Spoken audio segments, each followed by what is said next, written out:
کئی سال پہلے کی بات ہے، میرے پاس ایک سائیکل ہوتی تھی جو پیٹرول سے چلتی تھی، جسے کوئکلی کہتے تھے۔ وہ میں نے 925.35 میں خریدی تھی اور وہ بہت طاقتور تھی۔ آج کل کے موٹر سائیکل سے بہت آگے نکل جاتی تھی۔ اس کی سب سے بڑی خوبی یہ تھی کہ جب پیٹرول ختم ہو جاتا تھا تو اسے سائیکل کی طرح پیڈل مار کر چلا سکتے تھے۔ جرمنی کی بنی ہوئی تھی۔ مجھے بڑی مہربانی سے ڈائریکٹر آف انڈسٹری نے پرمٹ دیا تو ہم نے 935 روپے اکٹھے کر لیے، ساتھ کچھ پیسے دیے اور خریدی۔ یہ کافی دیر کی بات ہے، 1960-61 کی، تو میں اس کو چلاتا تھا۔ ایک دفعہ چلاتا ہوا چلا آ رہا تھا، بڑے فخر کے ساتھ، بڑی اچھی سواری تھی۔ لوگ پیچھے مڑ مڑ کے دیکھتے تھے کہ کتنا عزت والا آدمی ہے، اس کے پاس کوئکلی موٹر سائیکل ہے۔ ایک دفعہ میں آ رہا تھا تو سینٹرل جیل کے پاس ایک نوجوان تھا، اس نے مجھے روکا۔ وہ بشرٹ پہنے تھا، پاؤں میں اس کی چپل تھی اور پرانی وضع کی ایک جینز پہنے ہوئے تھا۔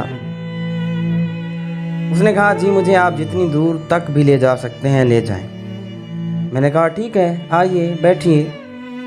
لیکن وہ مجھے تھوڑا سا مشکوک لگا، تو میں نے کہا آپ جہاں کہاں تھے؟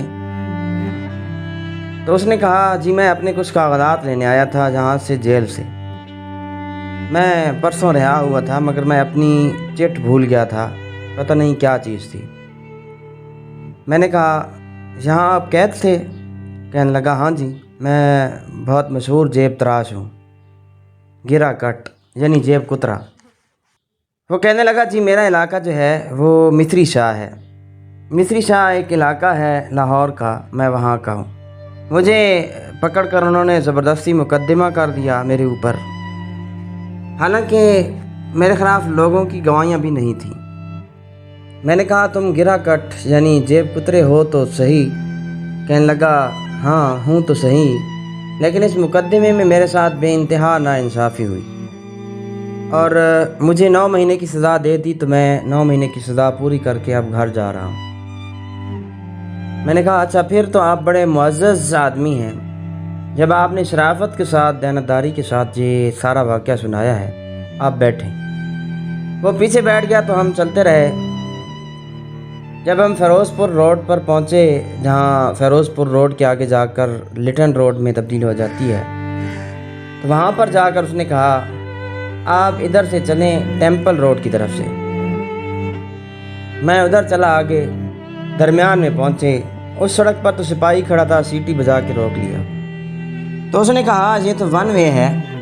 میں نے کہا سر یہاں کوئی بورڈ وغیرہ تو نہیں ہے؟ اس نے کہا نہیں، سرکار کا یہ کام نہیں کہ بورڈ لگائے، اس کا کام حکم دینا ہے۔ سرکار نے حکم دیا ہے یہ 1 وے ہے تو آپ ادھر سے کیوں آئے؟ میں تو آپ کا چالان کروں گا۔ میں نے بڑی ان کی منت خوشامد کی کہ آپ چالان نہ کریں۔ وہ جو تھا میرا ساتھی وہ بھی اتر کے کھڑا ہو گیا۔ اس نے کہا سنتری بادشاہ جانے دیں، یہ کیا ہے، غلطی ہو گئی ہم سے، پتہ نہیں تھا۔ اس نے کہا نہیں میں آپ کو نہیں چھوڑوں گا۔ میں نے کچھ بحث کرنے کی کوشش کی کہ آپ کو باہر بورڈ لگانا چاہیے تھا، آپ نے بورڈ نہیں لگایا۔ اس نے کہا بورڈ لگانا ہمارا کام نہیں ہے، یہ کسی اور محکمے کا کام ہے، آپ کو پتہ ہونا چاہیے۔ اس نے کہا قانون سے ناآشنائی جو ہے وہ ہمارا قصور نہیں ہے، آپ کا قصور ہے، آپ کو پتہ ہونا چاہیے کہ لاہور کی کون سی سڑکیں 1 وے ہیں اور کون سی نہیں ہیں۔ تو میں نے کہا اب کیا کیا جا سکتا ہے؟ کافی بحث و مباحثے کے بعد اس نے کاپی نکالی، کاربن رکھا اور میرا نام پوچھ کے لکھ کے چالان کر کے پھاڑ کے کاغذ مجھے دے دیا، اور کاربن اگلے کاغذ کے نیچے رکھ کے وہ جو کاپی تھی اپنی بشرٹ کی جیب میں ڈال دی۔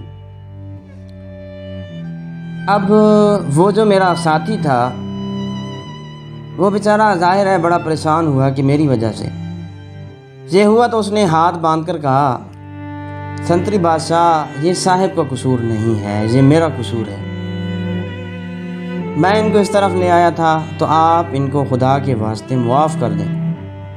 اس نے کہا نہیں، قانون قانون ہے۔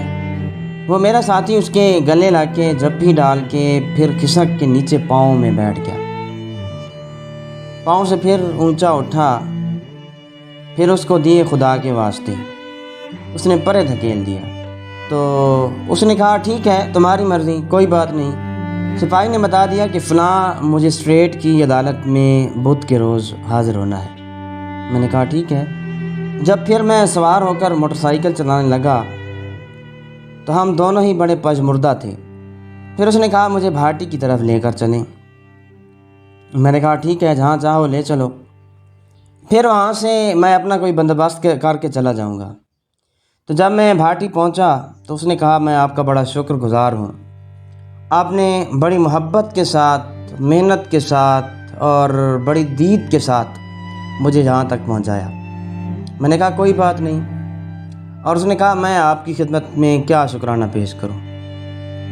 اور پھر اس نے جیب سے نکال کر سپاہی کی کاپی مجھے دے دی، وہ جس کے اوپر چالان لکھتے ہیں نا، جس میں نیا کاربن بنا کے رکھا ہوا تھا، جس میں میرے بھی چالان کی نقل تھی، یہ آپ کی۔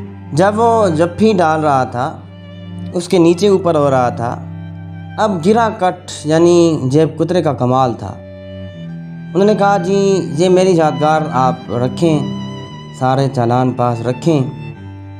ایک آدمی کے اوپر جب کسی نے کوئی چھوٹا معمولی سا بھی کرم کیا ہو، اس کا بوجھ پڑتا ہے، اس بوجھ کی ادائیگی جو ہے فوری طور پر بہت ضروری ہے کہ کر دینی چاہیے، کم از کم شکریہ ادا کرنا چاہیے۔ تو ناظرین، یہ واقعہ جو ہے میں نے آپ کو اشفاق احمد کی کتاب زاویہ سے سنایا ہے، اور اس واقعے میں شکریہ کی اہمیت کو واضح کیا گیا ہے۔ اور جہاں تک جیب کترے کے واقعے کا تعلق ہے تو یقین جانیے میرے لیے بڑی عجیب سی بات ہے۔ بہرکیف یہ اس جیب کترے کا اپنا ایک انداز تھا شکریہ ادا کرنے کا۔ تو اشفاق احمد نے ایک نیگیٹو کریکٹر سے ہمارے سامنے ایک پازیٹیو بات نکالی ہے، تو کیوں نہ ہم بھی شکریہ کی عادت کو اپنا لیں، اور اگر ہم شکریہ کی عادت کو اپنا لیں گے تو میرا خیال ہے معاشرے میں ایک بہت بڑی ایک کمال اور ایک مثبت تبدیلی آ جائے گی، اور معاشرہ جو ہے وہ جنت کا نمونہ پیش کرنے لگے گا۔ والسلام۔